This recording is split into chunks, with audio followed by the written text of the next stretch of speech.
Welcome to our video exploring the fascinating world of Pokemon and their placement on the Tree of Life. Today, we take a closer look at Articuno and its connection to Pidgeotto. Ready? Let's go. The Corvids, known in ornithology as the family Corvidae, are a group of birds within the order Passeriformes, the passerines or songbirds. The family comprises around 120 living species in 25 genera.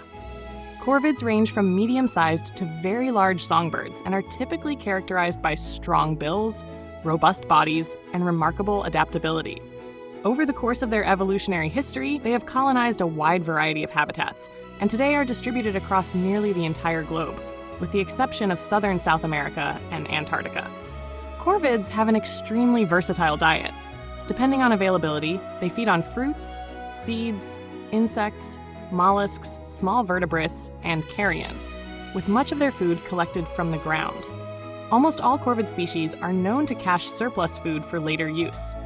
They also display strong social behavior and possess exceptionally high cognitive abilities compared with nearly all other birds.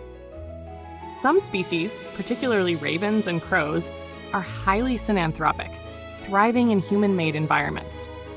Their intelligence, vocal abilities, and ecological roles have given corvids an ambivalent cultural reputation worldwide. On the one hand, they have been associated with wisdom, cleverness, and longevity. On the other, they have been persecuted as omens of misfortune or agricultural pests. Corvids are generally sturdily built and rank among the larger songbirds, though the family shows considerable diversity in size and form. The smallest species is the dwarf jay, Cyanolica nanus, which weighs around 40 grams and measures 20 to 23 centimeters in length.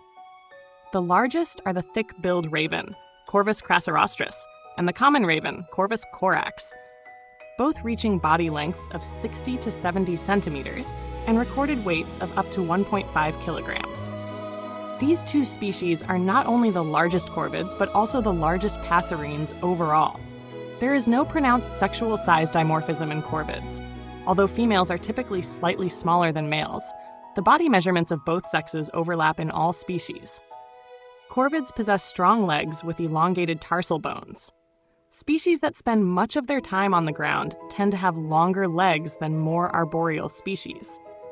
The front of the legs, except in the chos, Pyrocorax, is scutilated, meaning it is covered with broad, rectangular horn scales, while the back of the leg has a smooth surface. In many species, the nictitating membrane, or the iris, is conspicuously light-colored and plays an important role in social communication, such as signaling aggression. The bills of corvids show remarkable morphological diversity. Some species, such as the Saxall jays, Podoses, and the red-billed cho, Pyrocorax, have long, slender, curved bills adapted for probing soil for insects.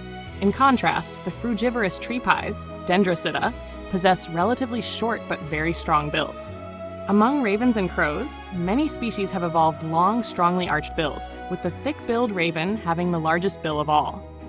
Even within a single species, bill shape can vary significantly.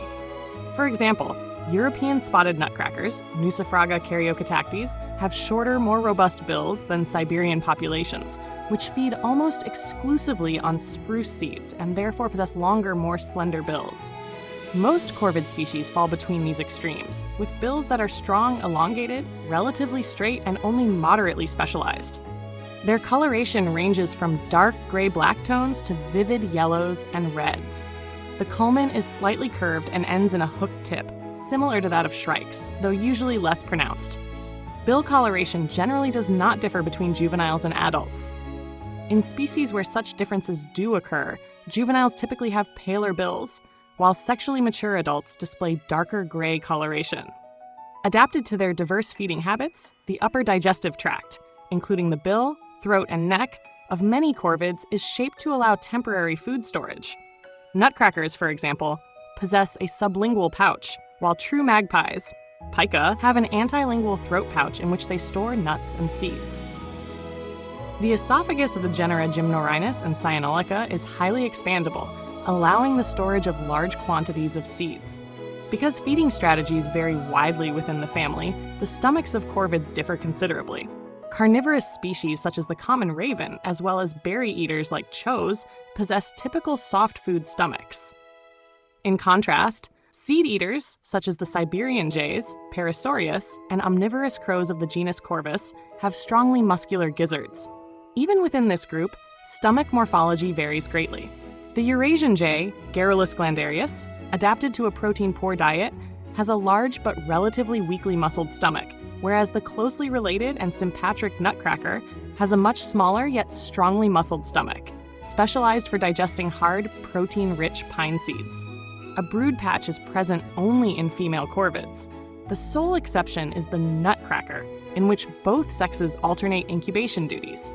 Corvids also share several distinctive osteological characteristics. The humerus has a single fossa, and the anterior portion of the skull is distinctly vaulted.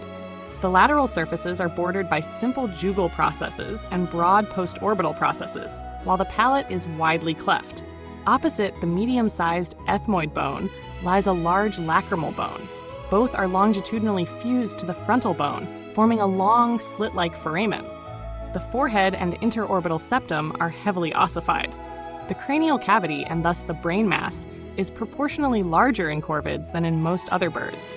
It even exceeds that of many other passerines, despite the fact that this order already possesses relatively large brains. Notably, the cerebellar hemispheres of corvids are the largest of any living birds.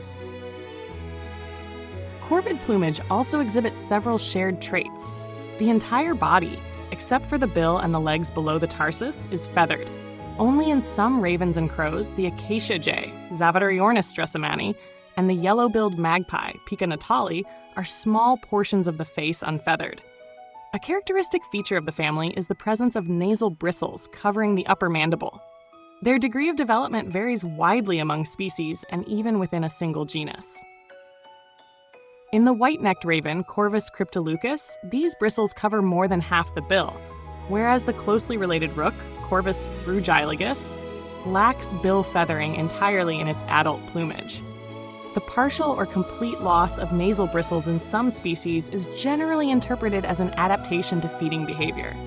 When the bill must be inserted deeply into conifer cones, feathers would otherwise become ruffled or damaged. Moderately developed rictal bristles are also present in corvids. The tail and flight feathers of corvids are notably stiff.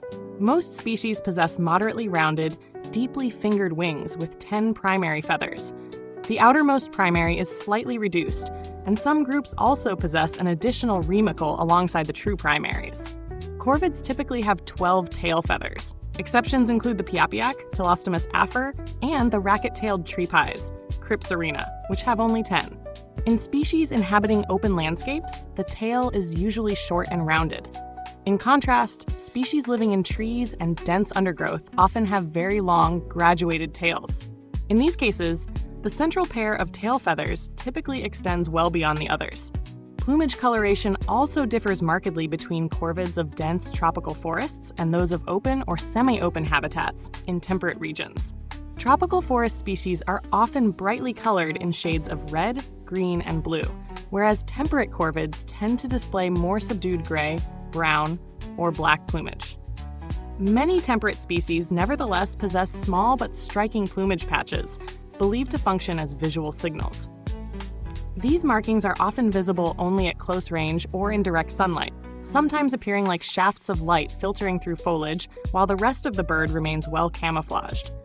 Well-known examples include the Eurasian jay, Garrulus glandarius, with its vivid blue wing patches, and the Siberian jay, Parasaurus infaustus, which displays reddish tail feathers and wing bases. A special case is found among the New World jays, nearly all of which show larger or smaller areas of intensely blue plumage. This coloration is likely an ancestral trait that has been retained even by species inhabiting boreal and temperate regions. As in most corvids, males and females show no plumage differences. Juveniles generally resemble adults closely, differing mainly in having softer, looser, and grayer feathers. In some species, however, juvenile and adult plumage differs markedly. The Yucatan jay, Cyanocorax yucatanicus, transitions from white juvenile plumage to deep black as an adult. The Canada jay, Parasaurus canadensis, develops its pale facial plumage only upon reaching sexual maturity, having a uniformly dark brown head as a juvenile. The pied crow, Corvus tristis, conspicuously white-gray when young, gradually loses its pale feathers and becomes almost entirely black with age. Unlike many other passerine families, juvenile corvids generally lack spotted underparts. The only exception is the crested jay, Platylophus gilloriculatus, whose taxonomic position remains debated.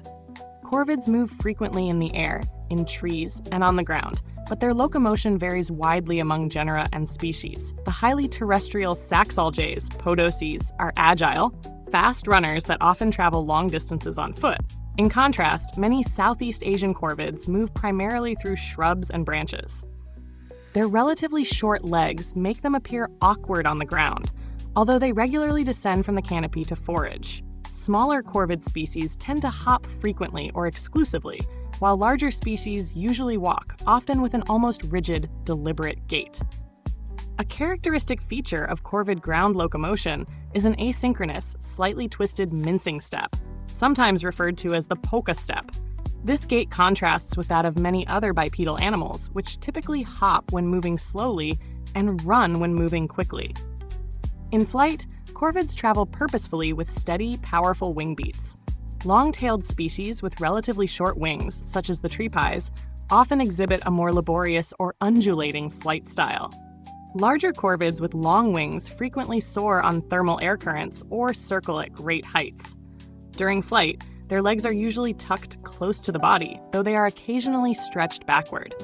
Despite their generally economical flight style, many corvids are highly agile flyers, capable of complex aerial maneuvers. Although they belong to the songbirds, corvids do not possess particularly melodic songs of the type used by many smaller passerines to attract mates or defend territories.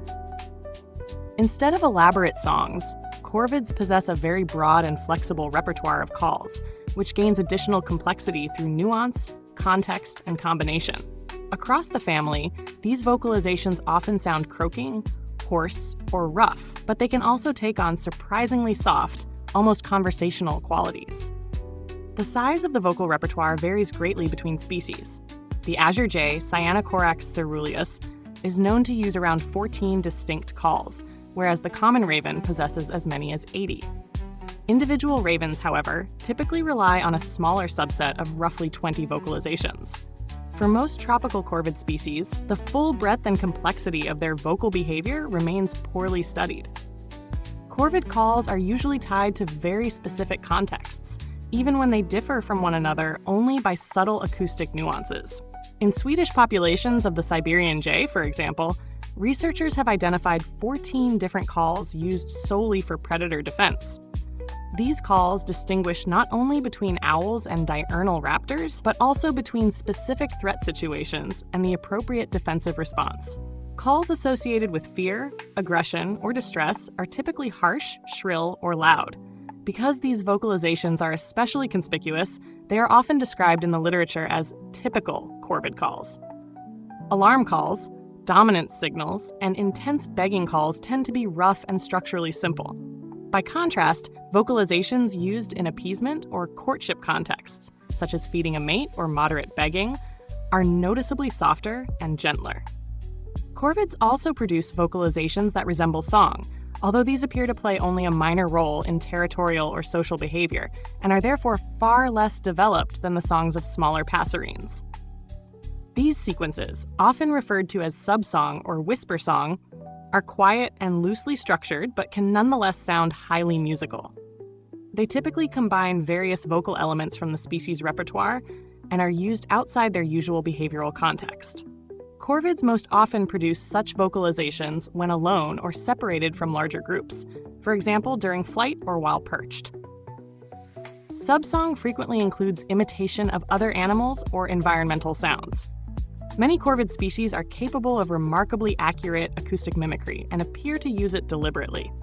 The Sri Lanka blue magpie, Urocissa ornata, for instance, imitates the call of the Besra sparrowhawk, Accipiter virgatus, to warn conspecifics of this predator and to initiate mobbing behavior. Even species that rarely mimic sounds in the wild possess this ability. Ravens and crows raised by humans have demonstrated the capacity to learn and appropriately use human words or phrases, such as greetings. Their highly developed vocal apparatus, particularly the syrinx, makes such imitation possible, although the original evolutionary function of vocal mimicry in corvids remains unclear. The extraordinary versatility of corvid vocalizations is likely a consequence of their complex social organization, which requires precise and flexible communication. Corvids are distributed almost worldwide. Many genera considered relatively basal within the family, such as the tree pies, Dendrocida, and the magpies of the genus Urocissa, are native to the region extending from the southeastern Himalayas into Southeast Asia. Several other genera, including the jays of the genus Garrulus, the azure-winged magpies, Cyanopica, and the chos, Pyrrhocorax, independently expanded their ranges into Eurasia and North Africa. The Siberian jays, Parasaurus, the true magpies, Pica, and the nutcrackers, Nucifraga, also reached North America. Across both American continents lives the diverse group of New World jays, whose representatives range from central Canada all the way to northern Argentina. South of the Sahara, two monotypic corvid genera have established themselves: the acacia jay, Zavateriornis stressamani, and the piapiac, Telostomus afer. East of the Wallace Line, corvids are entirely absent, with one exception. Only the ravens and crows of the genus Corvus manage to cross this major biogeographic boundary. This relatively young genus not only spread across the entire Palearctic, but also expanded into southern Africa and Australia, regions previously devoid of corvids. Ravens and crows further colonized the subantarctic and reached extremely remote islands, including the Hawaiian archipelago and New Zealand. Today, Corvus is almost globally distributed and is absent only from South America, where its ecological role is largely filled by the blue jays of the genus Cyanocorax. Only a small number of northern hemisphere corvids exhibit true seasonal migration. Most tropical and subtropical species are resident or disperse only short distances. Even so, migration strategies can vary greatly between closely related species, and even within a single species. Adult northern European nutcrackers, Nucifraga caryocatactes, for example, remain in their breeding territories year-round. Their extensive food caches, created throughout the year, not only ensure winter survival, but also strongly bind them to their breeding sites. In contrast, unmated juveniles frequently engage in eruptive movements. In years of food shortage, thousands may migrate southwest across Europe. By contrast, rook populations at higher latitudes migrate southward regularly in winter. In recent decades, however, migration distances have noticeably decreased, likely due to improved food availability in breeding regions. Similar trends are observed in other corvid species whose migratory behavior is primarily driven by winter food scarcity. The predominantly carnivorous common raven, Corvus corax, is largely independent of seasonal food fluctuations. As a result, it advances farther north than any other corvid and is capable of enduring the Arctic winter, even breeding on the cliffs of Greenland. In addition to latitudinal migration, some corvids also perform altitudinal movements. This is seen, for example, in alpine chos, Pyrrhocorax graculus, which descend from high mountain habitats into warmer, human-inhabited valleys during winter. Few passerine families occupy such a wide range of habitats as the corvids. Beyond their presumed ancestral environment, the dense tropical forests of Southeast Asia, they have repeatedly colonized open and semi-open landscapes across virtually all climate zones. The chos, Pyrrhocorax, now largely restricted to mountains and sea cliffs, once occupied the vast Eurasian steppe during the Pleistocene. Today, this ecological niche is mainly filled by ravens and crows, Corvus, whose jay-like ancestor likely still inhabited the forests of northern Eurasia. Even more extreme departures from the family's arboreal origins are seen in the acacia jay of the Ethiopian highlands and the Saxoxol jays, Podocies of the rocky and sandy deserts of Central Asia. These birds use trees or shrubs almost exclusively for nesting and have become remarkably undemanding in their choice of breeding sites. Similar adaptations occur in species such as the white-necked raven, Corvus albicaulis, and the jackdaw, Corvus monedula, both of which have adopted cliff or cavity nesting lifestyles. The successful colonization of such diverse habitats was accompanied by a suite of physiological and morphological adaptations. The Siberian jay, Parasaurus infastus, for instance, is among the smallest birds to remain year-round in the boreal coniferous forests. To maintain its body temperature, A bird of its size would theoretically need to consume fat equivalent to 50% of its body weight per day. Yet during the short daylight hours surrounding the polar night, it has only 4 to 6 hours available for foraging. The Canada jay, Parasaurus canadensis, meets this challenge through controlled hypothermia. The species can tolerate body temperatures as low as 4.5 degrees Celsius. The greatest habitat diversity within a single genus is found among the ravens and crows, Corvus. While the habitats of other genera are generally very homogeneous, Corvus includes species that inhabit jungles as well as mountains, and that nest on cliffs, in cavities, or in trees. The fact that this genus was able to colonize such different environments, from the Arctic tundra to the Indonesian rainforests, in a relatively short evolutionary time, is attributed less to specific adaptations than to the group's lack of specialization. Because ravens and crows are extremely flexible in their diet and, thanks to their intelligence, can access even hard-to-reach food sources, they can survive in a wide variety of habitats. To a lesser extent, this also applies to other corvids such as the true magpies, pica, and some New World jays. Species that encountered humans early in their evolutionary history became successful synanthropes. The house crow, Corvus splendens, has gone furthest in this regard. It has completely abandoned its original habitat and is now found exclusively near human settlements, where it even displaces larger ravens and crows. Almost all corvids have a highly varied diet that includes both animal and plant matter. Insects, fruits, seeds, eggs, carrion, and small vertebrates appear in the diet of nearly every species in the family. However, not all species are equally omnivorous. The pinyon jay, Gymnorhinus cyanocephalus, feeds predominantly on the seeds of only a few pine species in western North America and maintains a close ecological relationship with them. The common raven, by contrast, is a pronounced carnivore and scavenger, while Saxall jays and chows feed largely on insects. The proportions of different food sources can also vary regionally and seasonally. Corvids are highly opportunistic and generally focus on whatever food source is most abundant or easiest to obtain. They are also very curious and test unfamiliar objects for their potential usefulness. For example, the stomachs of rooks, Corvus frugiligis, often contain rubber bands, which the birds mistake for pieces of meat due to their texture. This behavior contributed to the long-standing belief in Western folklore and early scientific literature that corvids were indiscriminate omnivores capable of surviving on extremely nutrient-poor food. In reality, even highly flexible feeders, such as the carrion crow, Corvus corone, require a balanced diet with adequate nutrient content. As diverse as their diet are the techniques corvids use to obtain food. Nuts, insects, and other items are picked up from the ground or from leaves or plucked from branches. Depending on bill shape, larvae are probed or dug out of the soil. Vertebrates are captured using the feet and killed with precise blows of the bill. Foraging may occur alone or in groups, and a feeding corvid quickly attracts conspecifics. A particular specialty of corvids, also found independently in starlings, is the so-called gaping. In this technique, the closed bill is inserted into an opening and then forced open to widen the gap and access any food stored inside. Corvids are remarkably inventive when it comes to accessing unusual or seemingly inaccessible food sources.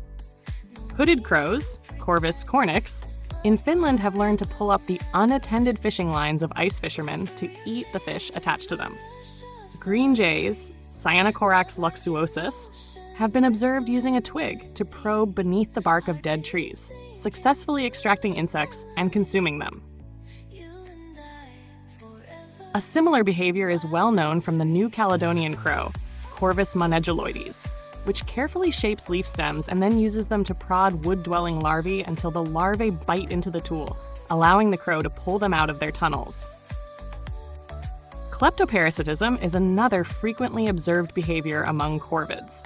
American crows, Corvus brachyrhynchos, for example, wait for gray squirrels to retrieve food from trash cans that the crows cannot access themselves, only to rob them afterward.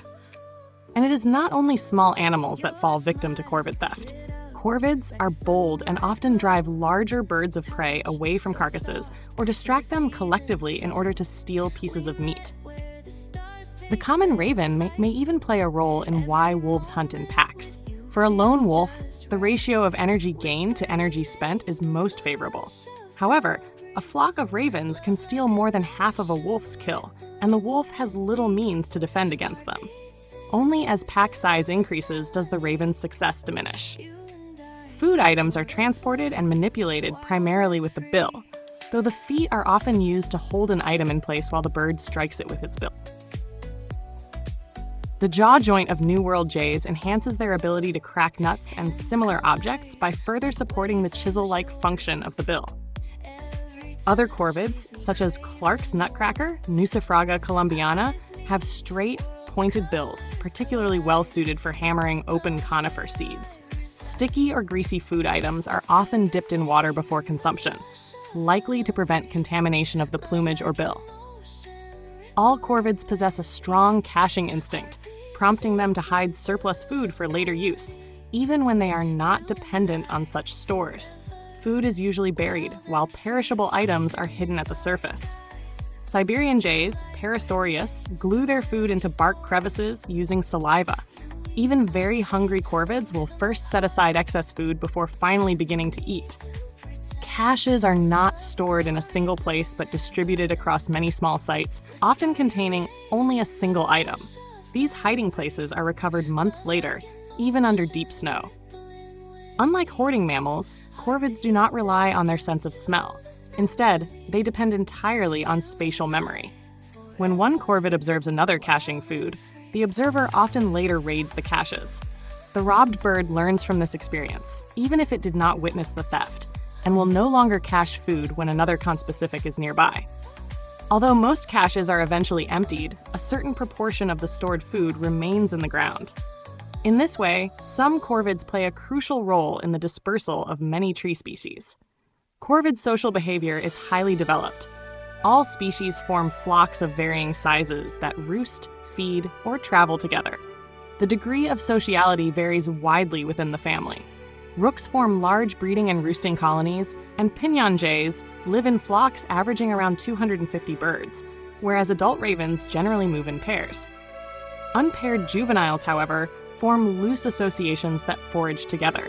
Life in flocks offers corvids several advantages, including more efficient foraging, better defense against predators, and occasionally even cooperative care of offspring.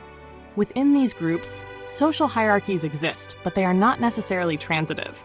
Bird A may dominate bird B, and bird B may dominate bird C, without bird A necessarily dominating bird C.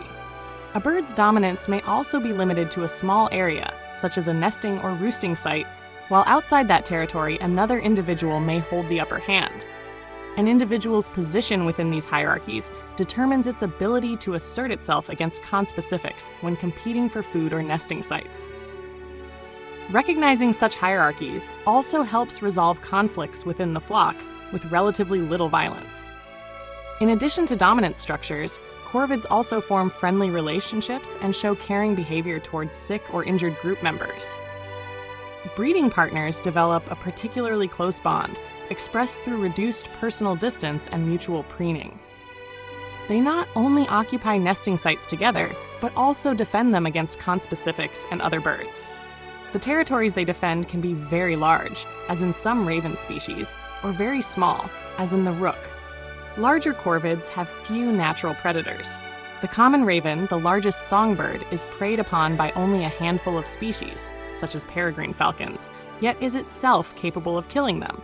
Where corvids gather in flocks, they often drive away much larger birds of prey, as well as other corvid species. Smaller corvids, however, frequently fall victim to goshawks, sparrowhawks, accipiter, and other specialized avian predators. Corvids represent a relatively basal family within the passerines. Their sister group is most likely the shrikes, Lenaidae, and birds of paradise are also closely related. Corvids probably originated in Southeast Asia, where a great diversity of genera is still found today. The oldest known representative of the family is Myocorvus larteti from the Middle Miocene of France, followed by Myopica paradoxa from the Late Miocene of Ukraine, and Myositta galbraethi from the Upper Miocene of Colorado. The DNA of nearly all corvid genera was examined in a 2005 study led by Per Eriksson, which confirmed the monophily of the group and clarified its major evolutionary lineages. The taxonomic placement of the crested jay, Platylophus gilloriculatus, has long been disputed. Osteological features and behavioral evidence suggest, according to many recent studies, that the species is not a true corvid. However, comprehensive DNA analyses are still lacking. That's it for now. In the next episode, we'll take a closer look at Zapdos and its surprising connection to Pharaoh. Don't forget to subscribe to our channel, leave a like, and tune in next time.